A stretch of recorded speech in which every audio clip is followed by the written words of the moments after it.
Hey guys, this is Kyle. I'm going to go ahead and get a video up for you today. This is going to be one of the first major bosses of Freedom Wars, which just came out in Japan a couple of days ago. Go ahead and pull that up here. His name is Koshin.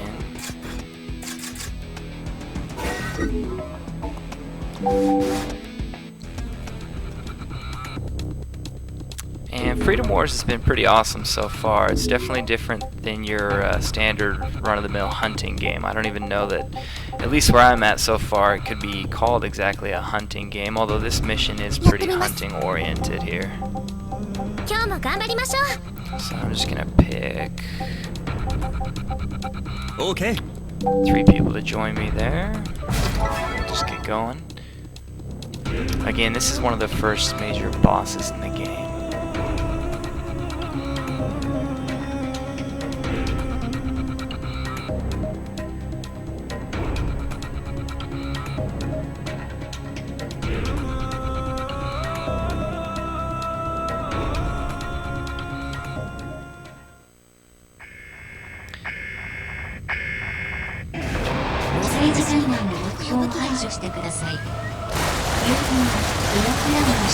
So that's him right there. That's the boss named Koshin.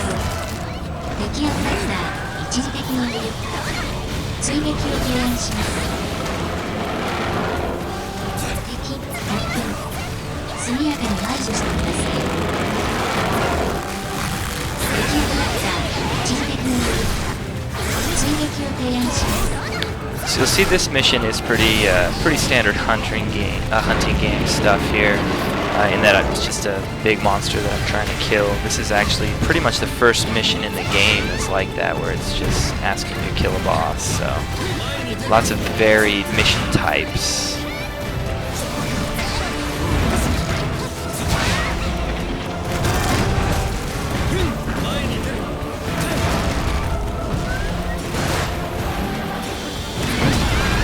See, I've got 2 weapons. I've got this huge kind of chain machine gun thing going here, as well as a great sword. So there are a good number of weapon types, not as many as most of the hunting type games out there. But the cool thing about this game is that even if it's the same type of weapon, it can actually have a different kind of combo. So I've got this great sword here, and my square combo looks something like that. But if I find another great sword, it's not necessarily going to be exactly the same, which is pretty awesome.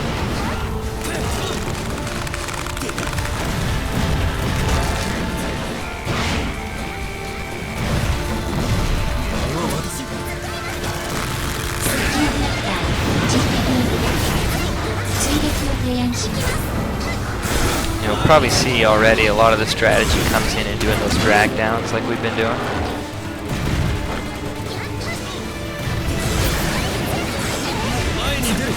And they tend to get harder and harder to do as the monster goes more and more berserk. The abductor, I should say. These enemies are called abductors.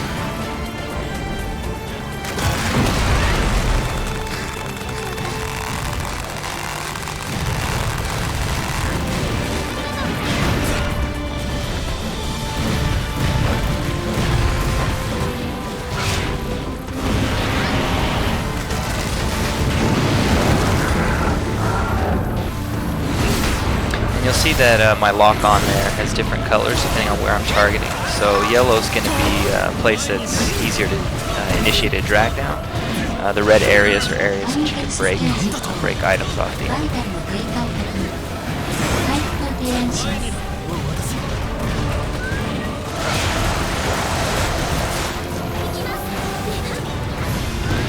This is actually the first time I've tried this chain machine gun. It's actually pretty cool. Takes a second to rev up, but obviously it attacks really quickly. Go through 120 bullets very quickly.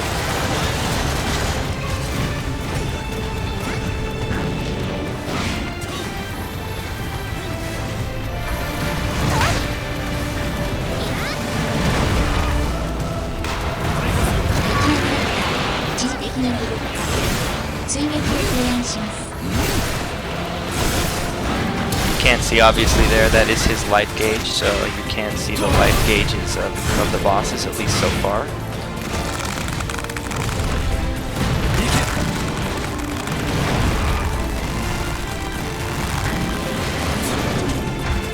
is unlike most hunting games out there.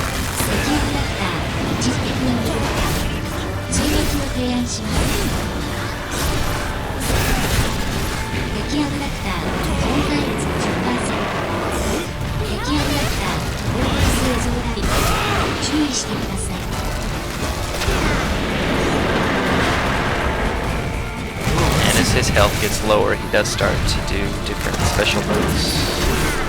So you'll be able to see that in a little bit here.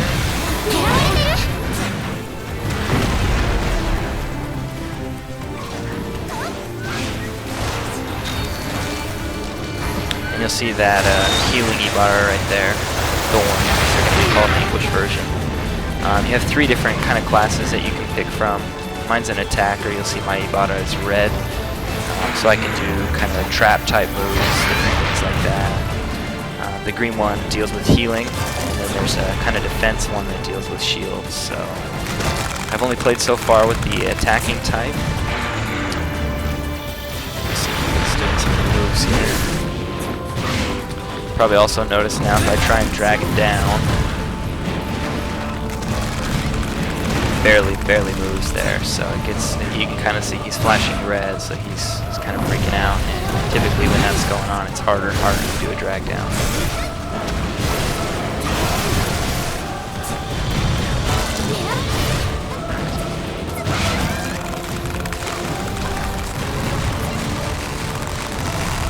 And obviously the more people you've got going on to drag down at once, you know, the quicker it goes, so good coordination if you're playing multiplayer.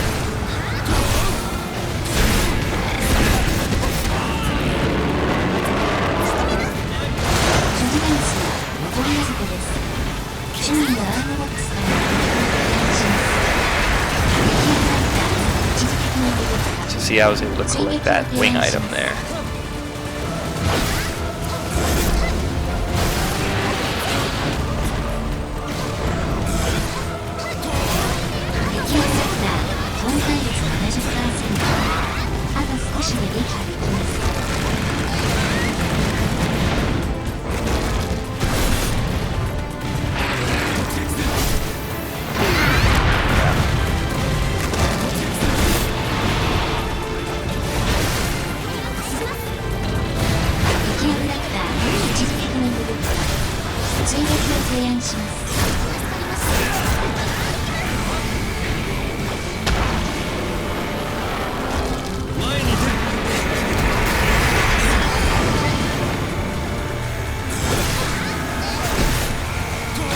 See, he's using a spear right there. I haven't actually picked up the spear yet, so I haven't had a chance to try it out. It seems like it's got some charge type moves.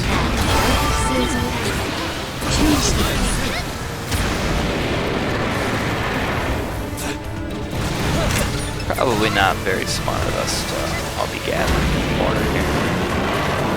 I'm out of it.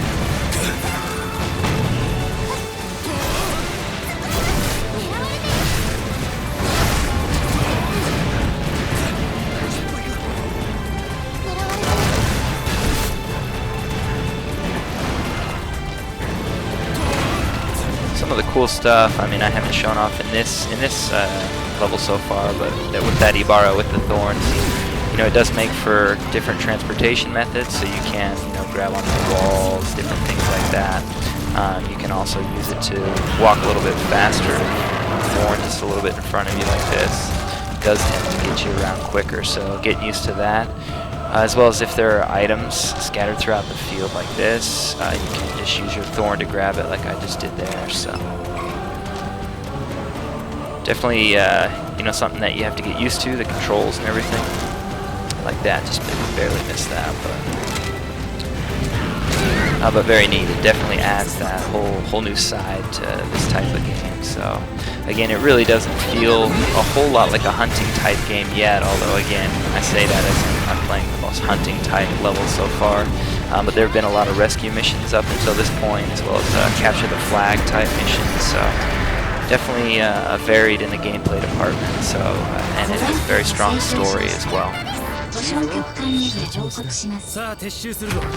や戦闘用アイテムの生産国へ納品することでより多く恩赦が受けられます。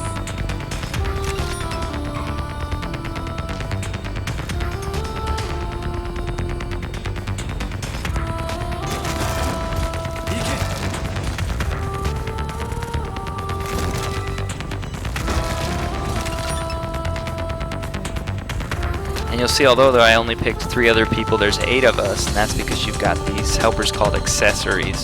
They're kind of like these robots that you can customize. You've got pretty full customization over them. You can even issue them voice commands like that. Now they'll listen to you in the middle of battle, so it does come in handy quite a bit as well. Cool, so I got some extra rewards and stuff going there.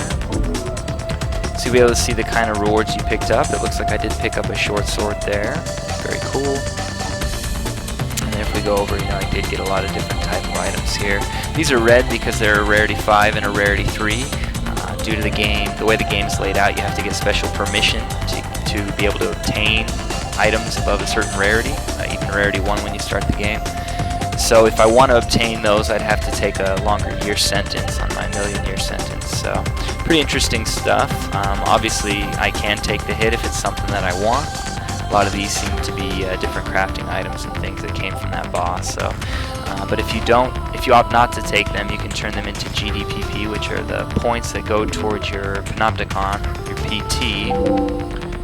So I'm in Osaka. I'm assuming when the game comes out in the West here, especially in the States, that they'll have different Panopticons named after different levels.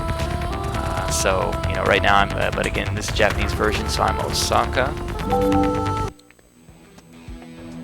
And so those points go toward Osaka, and then you actually kind of battle with the other Panopticons, the other prefectures in Japan, to see who can get the most points. So Osaka has been hovering around 3rd place. Tokyo, of course, is number 1. I'll just show that real quick here. So when I go to this, it will connect to the server here.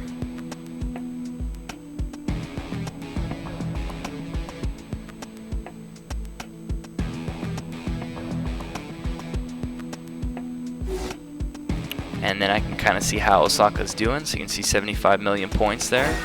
And then if I go into here, I can see the full list. So Tokyo's in number 1, 127 million, well out in the lead, followed by Kanagawa, Osaka, Aichi. So pretty close in this 2, 3, 4 area. So we'll have to see if there's some movement there. Anyway, I just wanted to get a video up of that boss and kind of show the game off a little bit. I will try and get videos up of each of the bosses, show them off. And I hope you guys enjoy the video and check back for more. Thanks.